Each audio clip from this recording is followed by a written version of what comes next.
네, 이제 스트레스와 손상에 대해 보면 이제 피로라는 걸 좀 볼 수 있어요. 피로라는 것은 육체적 피로, 심리적인 피로 둘 다 얘기하는 거고요.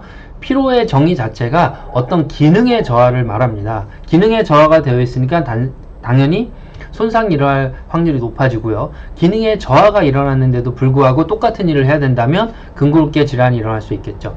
이 스트레스라는 것이 이런 기능의 저하뿐만 아니라 기능의 회복도 문제를 일으키죠. 기능의 회복이 안 되고 있으니까 되겠죠. 이제 들으시면서 생각이 되겠지만 똑같은 말을 돌려하는 것 같다는 느낌이 드실 거예요. 왜냐면 산업보건에서의 피로의 정의는 기능적적입니다. 그래서 기능적으로 떨어져 있으니 필요한 거다 이렇게 보고요. 건강의 개념도 기능적인 개념을 좀 넣어요. 그래서 동일한 말일 가능성이 굉장히 높죠. 네. 정신 심리적 건강에 대해서 얘기를 해볼게요. 정신 심리적 건강에 대한 정의를 좀 볼까요? WHO의 정의는요, 정신적 건강은 각종 환경에서 감정, 정신과 관련되어 적응 능력과 협조 능력이 정상인 상태예요. 굉장히 기능적으로 설명을 했죠. 이 기능이 떨어지면 문제인 거죠. 기능은 정상인데 사회적으로 요구하는 수준이 높으면 어떻게 되죠? 네, 이거의 밸런스인 거죠. 예를 들어서 이런 거예요. 우리가 선생님 말보다는 막 뛰어노는 걸 좋아하는 어린아이들 있잖아요. 이런 아이들을 들판에 놔두면 어떻게 될까요? 굉장히 활발하고 에너지가 넘치는 학생이 되는 거죠. 근데 이 학생들을 하루 2시간씩 어떤 걸 외우게 시키면 어떻게 될까요? 네, 선생님의 말을 뛰어넘는 아이들이 되는 거죠. 그럴 때 어떤 기능적으로 분류를 할 수 있는 거예요. 사회가 점점 복잡해지고 규율이 많아지고 지켜야 될 것이 많아질 때는 정신건강이라는 것도 레벨이 점점 올라가게 돼요. 네, 그런 식으로 설명을 하게 됩니다. 사회적 건강이란 개념이 또 있어요. 사회적 건강이란 개념은 사회적 건강은 사회적 기능을 수행할 수 있도록 정의해 나가는 상태라고 봅니다. 이 두 개를 결합했을 때 다음과 같은 그래프가 나올 수 있어요. 어떤 그래프냐면요. 하나는 감정의 수준이, 정신적 수준이 동일하게 그냥 있는 거예요. 어떨 땐 안 좋고 어쩔 땐 좋고 어쩔 땐 안 좋고 어쩔 땐 좋고 어쩔 땐 안 좋고 좋고 우리 항상 사이클이 있잖아요. 근데 어떤 일정 범위 내에 존재한다면 이거는 기능이 유지되고 있기 때문에 정신건강적으로 문제가 없어요. 근데 사회적인 기준이 엄격해진다라고 보면 어떻게 될까요? 어떨 때는 또는 어떤 사람은 정신적 건강에 문제가 생기는 거죠. 이때 사회적 이펙트를 좀 조심해야 될 부분이 있는 거죠. 아니면 이거에 대한 보호 아니면 도와주는 거, 서포트, 지지적 환경이 필요한 상태가 되는 거죠. 근데 사회적 이펙트는 동일한데 감정 상태가 늘 이렇게 플럭테이션이 있다가 어느 순간 굉장히 높아질 때가 있는 거죠. 이때는 개인적 지지가 필요한 거겠죠. 또는 이렇게 일어나는 이 입장에서의 트리거, 유발, 촉발인자를 예방해 줄 필요가 있는 거겠죠.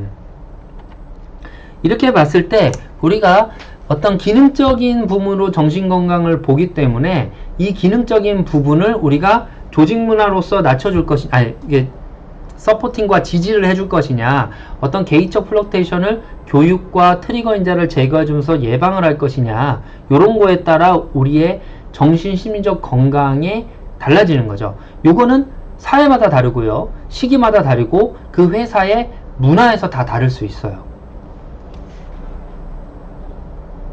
스트레스와 자살 얘기를 좀 해볼게요. 이건 제 연구인데요. 그냥 한번 보시죠. 제가 어떤 연구를 했었냐면요. IMF 때 이제 경제학화가 왔죠. 그때 이제 자살률이 이렇게, 요건 자살률이에요. 직종별로. 농업인이었는데 자살이 증가된 부분이 있었죠. 논문을 잘못 냈네요. 이거 2017년까지 업데이트한 논문이 나왔는데, 아직 인용하기가 쉽지 않아서. 자, 요건 뭐냐면, 농업인만 따로 했어요. 이게 농업인이거든요. 농업인이라는 거는 경제학화가 딱 왔어요. 경제학화가 오면 한 3개월부터 시계열 분석인데 자살이 증가해요. 한 6개월까지. 그래서 다시 한번 연구를 했어요. 뭐냐면 이거는 그 농업인이 아닌 우리나라 일반적인 GDP 증가예요. IMF 때 크게 뭐 많이 안 떨어졌어요. 사실 정체가 된 거지. 근데 농업인은 이때 경제학학 한 번 오고 두 번 왔어요. IMF 때는 모든 국민이 다 힘들어서 자살이 요만큼 증가했는데 이때는 우루과이 라운드였어요. 우리가 나온 때는 농업인이 피해를 보고 제조업이 좀 선방을 했죠. 그러니까 자살이라는 게 엄청 증가를 하죠. 자, 그래서 건강 영향은 절대적 스트레스랑 상대적 스트레스 둘 다 영향을 받는다는 거예요. 자, 그래서 우리가 어떤 사람의 건강 영향을 예측을 할 때 절대적 과로, 절대적 스트레스, 절대적 업무량도 중요한데요. 우리는 나를 중심에 놓고 옆을 봐요. 나를 중심으로 보기 때문에 나를 중심으로 다른 사람을 비교하기 때문에 동일한 일, 동일한 작업을 하는 사람 중에 내가 어떻냐 라는 거에 대해서 스트레스를 받습니다. 우리 조직이 다 힘들어. 이번에 코로나19로 해서 나의 응급실에 근무하는데 응급실 사람들이 다 힘들어. 이러면 괜찮아요. 근데 같은 응급실에서 나만 힘들어. 이런 상대적 스트레스가 아까처럼 굉장히 큰 스트레스로 작용을 하고 건강영향을 일으킬 수 있다는 거죠. 절대적인 것도 물론 중요하고요. 당연히 중요하고요. 자, 그리고 또 하나는 정신실정 장애 중에 꼭 자살이나 우울만 우리랑 관련이 있는 게 아닙니다. 요거는 뭐냐면 경제 악화인데요. 어떤 경제 악화가 왔을 때 이게 실직입니다. 실직의 그래프가 떴을 때 영세 영화가 살해되는 비율입니다. 예, 요거는 이제 요것도 제가 쓴 논문인데요. 요걸로 보면 어떤 얘기를 하고 싶으냐면 사회 경제가 어렵고 실직이 많아지면 그 심리적인 공격성과 불안성이 다른 식으로 표출이 된다는 거예요. 그럼 왜 남을 죽이는 것을 건강 영역으로 보느냐? 소셜 펑션이 안 되고 있다는 거죠. 사회적 기능이 잘 안 되고 있는 사람들이 늘어나는 거죠.